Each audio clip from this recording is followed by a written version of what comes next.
ખાનદાન પરિવારમાંથી હતા અને છતાં એને ચોરીનો સંકલ્પ થયો ને એને એમના સગાને ત્યાં પરિવારના બીજા સંબંધી આવેલા એમના સામાનમાંથી 2-5 વસ્ત્રો, કિંમતી વસ્ત્રોની ચોરી કરી. સવારે બધા શોધવા લાગ્યા કે કપડા ગયા કયા, કિંમતી કપડા હતા, અને શોધતા આના થેલામાંથી નીકળ્યા. અને બધા પરિવારજનો એને વઢ્યા કે તું ઘરનો માણા થઈને ચોરી કરે છે, ઘરના થેલામાં. આબરૂ ગઈ. ભગવાન બોલ્યા હતા ને, મહારાજે શું કીધું તું? ભગવાનને વિશે માઇક સંકલ્પ કરે એનું તો નાક કપાય, આબરૂ જાય.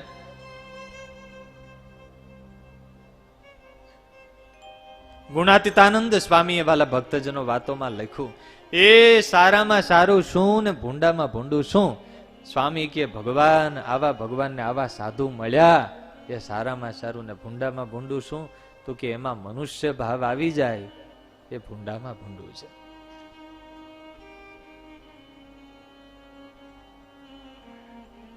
વડતાલમાં મહારાજ બિરાજતા હતા. વડોદરાનો બ્રાહ્મણ વટલેલ, એને મહારાજના દર્શન કર્યા ને એને સમાધિ થઈ. શોભારામ શાસ્ત્રીએ પ્રશ્ન પૂછ્યો, હરિભક્તોએ પ્રશ્ન પૂછ્યો, મહારાજ આને તો અમે ઓળખીએ, કુપાત્ર જીવ, આને સમાધિ? આ તો પાપી છે, અધર્મી છે. અને ત્યારે સ્વામિનારાયણ ભગવાને જે ધર્મી અને અધર્મીની વ્યાખ્યા કરી, પાપી અને પુણ્યશાળીની અદ્ભુત વચનામૃતમાં વ્યાખ્યા કરી. મહારાજ કે દુનિયા જેને પાપી જાણે એ પાપી નથી, અને દુનિયા જેને પુણ્યશાળી જાણે એ પુણ્યશાળી નથી, દુનિયા જેને ધર્મી જાણે એ ધર્મી નથી, ને દુનિયા જેને અધર્મી જાણે એ અધર્મી નથી. એણે અમારા બ્રહ્માનંદ સ્વામીનો ગુણ લીધો કે આવડા મોટા સંત અને છતાંય આટલી નાની સેવા કરે છે, આ ચક્કી ચલાવે છે. અમારા બ્રહ્માનંદ સ્વામીનો ગુણ લીધો ને, બસ અમારા સાધુનો આટલો ગુણ લીધો, એના તમામ પાપ નષ્ટ થઈ ગયા. બાકી મહારાજ કે ગમે તેવો પુણ્યશાળી હોય ને ધર્મી હોય, પણ ભગવાનના સાધુનો એને અભાવ છે, ભગવાનનો એને અભાવ છે, ભગવાનના સાધુ અને ભક્તોનો અવગુણ લે છે, તો મહારાજ કે ધર્મી છે તો એ ધર્મી છે. ત્યારે વાલા ભક્તજનો, આ સત્સંગમાં અનેક પ્રકારની સાધના છે. અમુક આપણને કરવાથી મળે, અમુક ખાલી ભાવનાથી મળે. કેટલી મોટી વાત મહારાજે વચનામૃતમાં કરી. આ સત્સંગમાં સંતો હરિભક્તોને મહારાજને જેવા જાણીએ એવા આપણે થઈ જઈએ. આપણી બુદ્ધિ ત્યારે જ વધારે વિપરીત થતી હોય જ્યારે આપણને કોઈના પ્રત્યે અશુભ ભાવ થયો હોય. અને હકીકત સિદ્ધાંત એવો છે, ધ સિક્રેટ નામનું બહુ મોટું પુસ્તક, ફેમસ પુસ્તક છે. એનો સિદ્ધાંત એ છે કે તમે સામેવાળામાં જેવી કલ્પના કરો એવું તમારામાં નિર્માણ પામે. તમે અખતરો કરજો, કોઈના પ્રત્યે કોઈ મોઢા ઉઠતા હોય ને ખાલી એવો સંકલ્પ કરજો કે આળસુ છે, આ સૂર્યવંશી છે. 15 દિવસ આવો સંકલ્પ થશે ને 16મા દિવસે તમે સૂર્યવંશી, ચંદ્રવંશી હશો તો સૂર્યવંશી થઈ જશે. અને કોઈ વહેલું ઉઠતો હોય ને આપણે મોઢા ઉઠતા હોઈએ અને ખાલી ગુણ લેશો કે આ કેવા નિયમિત છે, કેટલા એલર્ટ છે, કેટલા એના જીવનમાં સજાગ છે, અને 16મા દિવસે તમારા જીવનમાં સજાગતા આવી જશે. સમજાય છે? ત્યારે જેવું ચિંતવીએ એવું અંદર નિર્માણ પામે. દુનિયામાં ખાલી શુભ ચિંતન કરીએ તો શુભ પ્રાપ્તિ થતી હોય, તો આ સત્સંગમાં તો મહારાજ, સંતો, હરિભક્તો ભેગા રહીએ છીએ. પરિવારમાં પણ આપણે ભેગા રહીએ છીએ. એ તો બધું હોય, પ્લસ માઇનસ બધું હોય. આ દુનિયામાં ભૂલ ન હોય એવા એક ભગવાન હોય, બાકી બધાને ભગવાન એકાદ કાળી ટીલી કરી જ હોય. સમજાય છે? એટલે સારું એટલું મારું, ગુણ લેતા શીખવો, બધા પ્રત્યે શુભ ભાવના કરવી. અશુભ ભાવના એ જ નરક છે. ગુણાતીતાનંદ સ્વામીએ વાતોમાં લખ્યું કે નરક એટલે શું? મર્યા પછી નરક તો છે, પણ અશુભ વિચાર, અશુભ કલ્પના એ જ નરક છે. આ દાદા ખાચરના પરિવારની ખૂબી એ હતી વાલા ભક્તજનો કે લાડુબા, જીવુબા, નાનીબા, પાંચુબા આ બધા સાથે રહેતા હતા. જસુબાઈએ મહારાજની પાસે માગણી કરી ત્યારે કેવી માગણી કરી? જયા લલિતા રમાને પંચાળી,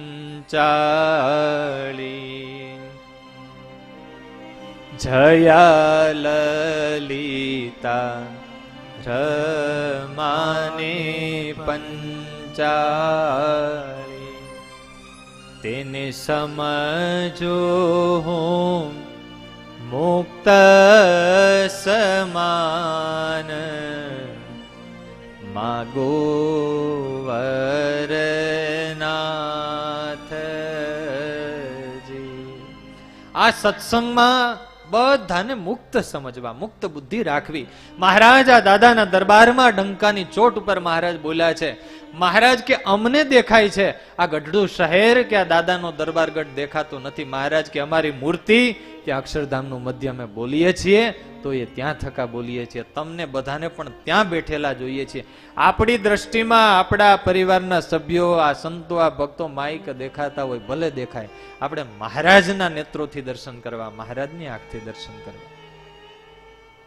અને જો એવી દ્રષ્ટિ ખુલી જાય ને તો સ્થિતિ આવતા વાર ન લાગે. આજે આ ગઢપુર લીલાની કથામાંથી કમસે કમ એક સંકલ્પ કરીને જઈએ. આ સંતો ભક્તો પ્રત્યે આવી દિવ્ય બુદ્ધિ થાય, આવો મહિમા આવે. અરે ત્યાં સુધી કહ્યું બ્રહ્માદિક દેવતાઓને ઠાકોરજી કે ભગવાનના સંતોના સાનિધ્યમાં શાસ્ત્રોમાં લખ્યું છે તવદાસ્ય સુખૈક સંગીના ભવને સ્વસ્થ વસુ કીટ જન્મ. મોટા મોટા દેવતાઓ ભગવાનને પ્રાર્થના કરે, હે પ્રભુ અમારા કોઈક પુણ્ય બાકી હોય તો તમે જ્યાં બિરાજો છો, તમારા એકાંતિક સંતો ભક્તો બિરાજે છે ત્યાં કીડી કે મકોડાનો જન્મ આવે. તવદાસ્ય સુખૈક સંગીના ભવને સ્વસ્થ વસુ કીટ જન્મ. અરે છેલ્લે તમારા સાધુ એના સાનિધ્યમાં કીડી મકોડીનો જન્મને લાયક ના હોઈએ તો તમારા ગ્રહસ્થ ભગત હોય એના ઘરે કીડી કે મકોડાનો અમને જન્મ મળે. ભગવાનના ભક્તોની વચ્ચે કીડી મકોડીનો દેહ મળતો નથી. સમજાય છે? ત્યારે આ સત્સંગમાં જે કોઈ સંતો કે હરિભક્તો, ભલે જે ગુરુને માનતા હોઈએ, જે મંદિરને માનતા હોઈએ, આપણા માટે તો તિલક ચાંદલા વાળો દેખાય એટલે આપણા મહારાજનો ભગત, આપણા માટે ભગવું કપડું દેખાય એટલે આપણા મહારાજના સાધુ. આ દિવ્ય ભાવ કેળવો. તમે જુઓ આરતી થાય ને ત્યારે આરતીની સામગ્રી હોય, પૂજારી આરતી કરે તો એક એક સામગ્રી એને પણ વંદન કરીને એને ઝૂકીને સામગ્રી લે. કારણ કે ઠાકોરજીની સેવામાં વિહારીલાલજી મહારાજ લખે છે કે ઠાકોરજીની સેવામાં છત્ર હોય, ચામર હોય, આરતી હોય, ભગવાનની ચાંખડી, વસ્ત્રો, મુગટ, માળા, હાર, કુંડળ. આપણી માઈક દ્રષ્ટિ એટલે ભૌતિક દેખાય પણ એ બધા મુક્તો હોય. મહારાજના મુક્તો એ રૂપ ધારણ કરીને ઠાકોરજીની સેવામાં આવતા હોય. આપણે લીમડાની મુક્ત માનીએ છીએ, લીમડાને ભેટીએ છીએ. કેમ? તો કે એને મહારાજનો સંબંધ છે. તો લીમડાને સંબંધ છે તો આપણી આજુબાજુ બેઠેલા હરિભક્તોને સંતોને મહારાજનો સંબંધ નથી છે કે નહીં? ત્યારે એવી દિવ્ય દ્રષ્ટિવાળા ભક્તજનો આપણે આ સત્સંગમાં કેળવવાની છે. જે જોઈએ ખાલી એટલું તો કરીએ કે જ્યારે જ્યારે મંદિરમાં જઈએ ત્યારે નક્કી કરીને જવું કે અહીંથી હવે આ ડેડલાઈન આવી ગઈ, અહીંથી હવે બોર્ડર બદલાય છે. તમારા હોય ને કે ભાઈ ગઢડા તાલુકાની અહીંથી હદ પૂરીને હવે આ હદ ચાલુ. એમ ઠાકોરજીના મંદિરમાં જ્યારે જઈએ ત્યારે એટલો વિચાર કરવો કે હવે માઇક ભાવની હદ પૂરી, આ દિવ્ય ભાવ. પ્રેમાનંદ સ્વામીનો એક પદ છે, દિવ્ય સભાપતિ રાય. બધું દિવ્ય. સમજાય છે? આ સત્સંગ કેવો? દિવ્ય. સાધુ, મંદિર, હરિભક્તો દિવ્ય, બધું દિવ્ય. ઉતારો ના મળ્યો હોય તો પછી જમવા જાવ ને 3 વાગે ટાઢું મળે તો એ બધું દિવ્ય. કોક આપણને દર્શન કરતા હોય ને કોણી મારી જાય તો બોલો એ દિવ્ય. ધર્મોલપ સ્વામી કહે કે આપણને મગજના લાડવા મીઠા લાગે છે, બરાબર છે, એ મીઠા લાગે છે. ખાટિયા મરચા પેલી 2 પડી એ મીઠી લાગે છે. એમ જેદી ભગવાનને સાધુના ઠોહા અને હરિભક્તોના ઠોહા મીઠા લાગે તેથી માનવો આપણને સત્સંગ થયો. દિવ્ય સભાપતિ રાય બેઠે, દિવ્ય સભાપતિ રાય, દિવ્ય સભાપતિ રાય, દિવ્ય સભાપતિ રાય. એ જૂની રખત સબ દુઃખ જાય, જૂની રખત सब दुख जाए। दिव्य सभापति राय दिव्य सभापति राय बैठे। दिव्य सभापति राय। પ્રેમાનંદ સ્વામી કે જેને અંતર નિર્મળ કરવું છે, આ સત્સંગ બહુ દિવ્ય છે, અંતર નિર્મળ કરવું ખૂબ સહેલું છે. જો આ દિવ્ય દ્રષ્ટિ આવી જાય તો બધું દિવ્ય સમજવાનું.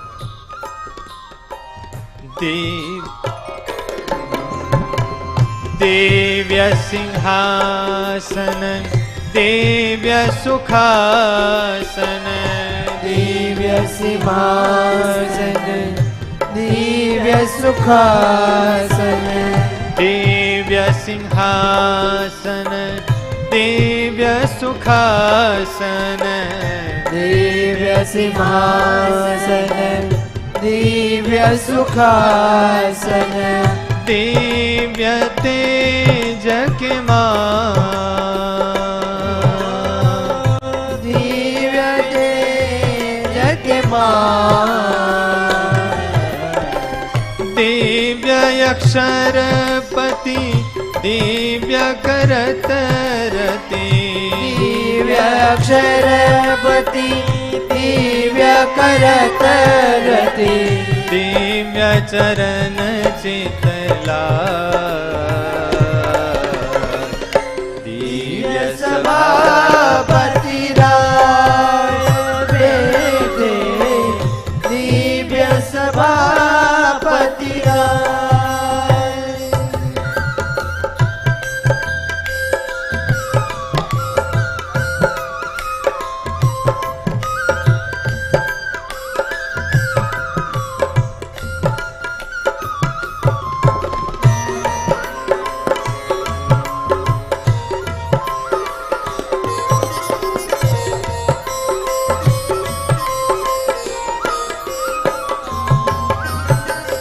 दिव्य रतन झरे दिव्य मुकुट धरे दिव्य रतन धरे दिव्य मुकुट धरे। બે દ્રષ્ટિ હોય, પરફેક્શન ની દ્રષ્ટિ અને દિવ્ય દ્રષ્ટિ. ઘણા મંદિરમાં જાય ને તો બહુ ચોકસાઈ વાળા હોય, એટલે ઝીણું ઝીણું જોયા રાખે કે ઠાકોરજીને વાઘામાં હાર ત્રાહો છે, સીધો છે, જૂનો છે, નવો છે. પછી પૂજારીની ખોટ કાઢે કે અહીંયા તો બરાબર ઠાકોરજીને આ વેઠ થાય છે, શણગાર બરાબર થતા નથી. અને ઘણા એવા હોય, હવે હાવ સાચી બહુ વાસ્તવિક વાત, મહારાજ વખતના પ્રસાદીના જે વસ્ત્રો છે એના દર્શન કર્યા છે ને. હવે એ વખતના વસ્ત્રો, હવે એ વખતે તો કઈ સામગ્રી આજની જેવી જે આમ ઠાકોરજીના શણગાર આજે જે શોભતા હોય ઠાકોરજી, એવા તો કોઈ સામગ્રી હતી નહીં. અને છતાંય પ્રેમાનંદ સ્વામી એને જે કીર્તનો લખ્યા છે આ મહારાજના મૂર્તિના વર્ણનના, શણગારના વર્ણનના, એમ થાય કે ઓહો, હવે વસ્ત્રો તો મહારાજે જામો, શ્વેત જામો પહેર્યો હોય. આ જામો જોવો છો ને પ્રસાદીના, હાવ હાદો હોય, મુગટે હાદો હોય, પણ એની દ્રષ્ટિ એવી દિવ્ય હતી એટલે થોડું પણ અધિક લાગતું. આજે જો પ્રેમાનંદ સ્વામી આવ્યા હોય ને આ ગોપીનાથજી મહારાજના શણગારના દર્શન કરી જાય તો આજે તો પ્રેમાનંદ સ્વામી ગાંડા થઈ જાય. કેવા શણગાર ઠાકોરજીના હોય છે. એટલે સામે શું છે એના કરતા આપણી દ્રષ્ટિમાં, એટલે જ્યારે જ્યારે આપણે સત્સંગમાં સંતો ભક્તો વચ્ચે જઈએ ત્યારે આ દિવ્ય દ્રષ્ટિ, પરફેક્શનની દ્રષ્ટિ નહીં, સમજાય છે? વ્યવસ્થાની. તીર્થ હોય ત્યાં ગંદકી હોય જ, ગંદકી ન હોય તેને તીર્થ ના કહેવાય. એટલે ઘણા એમ કે તીર્થ તો છે પણ ગંદકી, અરે ભાઈ ગંદકી તો ઘરે છે, તમારી સોસાયટીમાં છે, એ જ જોવી હતી તો ત્યાંય હતી. કેવી દ્રષ્ટિ લઈને જવાનું? દિવ્ય દ્રષ્ટિ.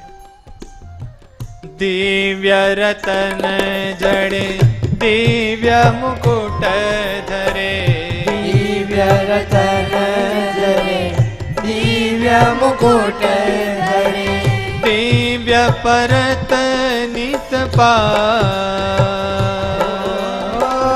દિવ્ય પરત નિત પાય દિવ્ય છત્ર ધરે દિવ્ય ચમર ઢરે દિવ્ય છત્ર ધરે દિવ્ય ચમર ધરે પ્રેમાનંદ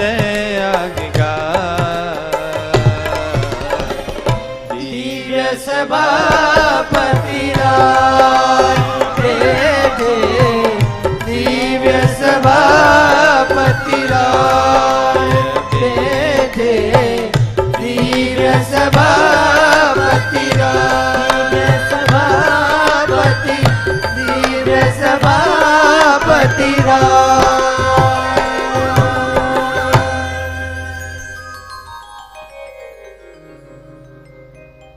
સગુણ બ્રહ્મ, નિર્ગુણ બ્રહ્મ અને પરબ્રહ્મ. આ જગતમાં જ્યારે જઈએ ત્યારે માનવું કે સગુણ બ્રહ્મ છે એ ભગવાનનું સ્વરૂપ છે. કોઈ જગ્યાએ અશુભ ઘાટ કરવો નહીં.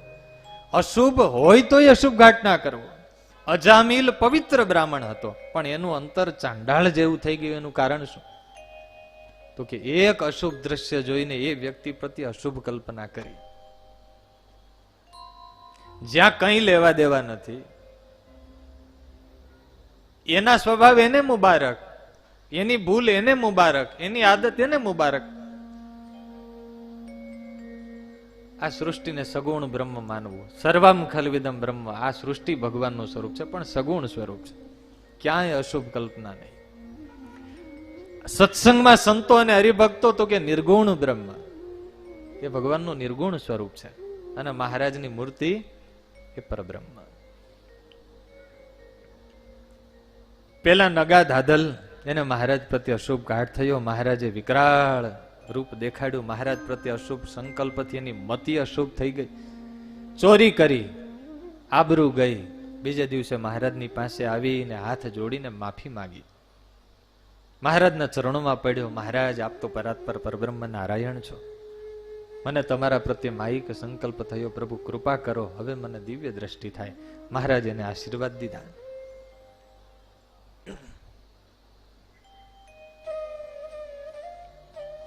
છેલ્લો પ્રસંગ. ગોપીનાથજી મહારાજની આરતીની ઘડીઓ નજીક છે. એકાદ બે નાનકડા પ્રસંગ લઈને પછી આપણે આરતીમાં જશું. ઉગમણા બારના ઓરડા, આથમણા બારના ઓરડા, પછી કયા આવે? ઉત્તરાદા બારના ઓરડા, જેને આપણે કહીએ છીએ વાસુદેવ નારાયણના ઓરડા.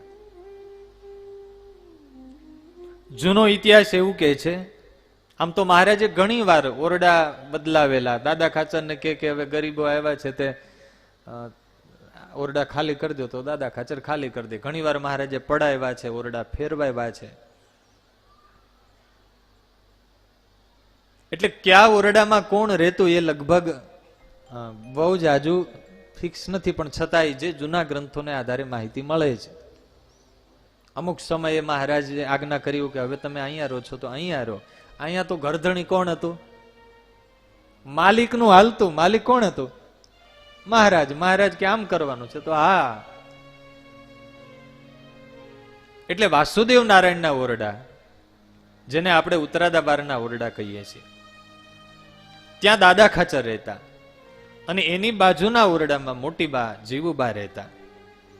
જીવુબા છે એ સાંખ્યયોગ પાળતા, એટલે એ ત્યાગી કહેવાય. દાદા ખાચર ગ્રહસ્થ. ગ્રહસ્થ અને ત્યાગી, એને એક દિવાલે ના રહેવાય, એવી શાસ્ત્રની ધર્મની મર્યાદા છે. એટલે વચ્ચે ગ્રંથોમાં સંતો એવું લખ્યું છે કે એટલા માટે વચ્ચે નાની ઓરડી કરાવેલી, જ્યાં મહારાજે ગોપીનાથજી મહારાજની મૂર્તિ તૈયાર કરાવી. વચ્ચે નાની ઓરડી છે. અમારા સાધુને આજ્ઞા છે, ગ્રહસ્થની ઘરે ગયા હોય તો એક દિવાલ જ્યાં થતી હોય ત્યાં શક્ય હોય ત્યાં સુધી રાત્રિ રોકાણ ના કરવું.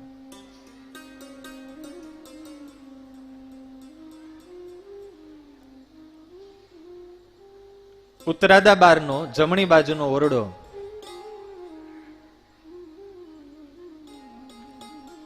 એ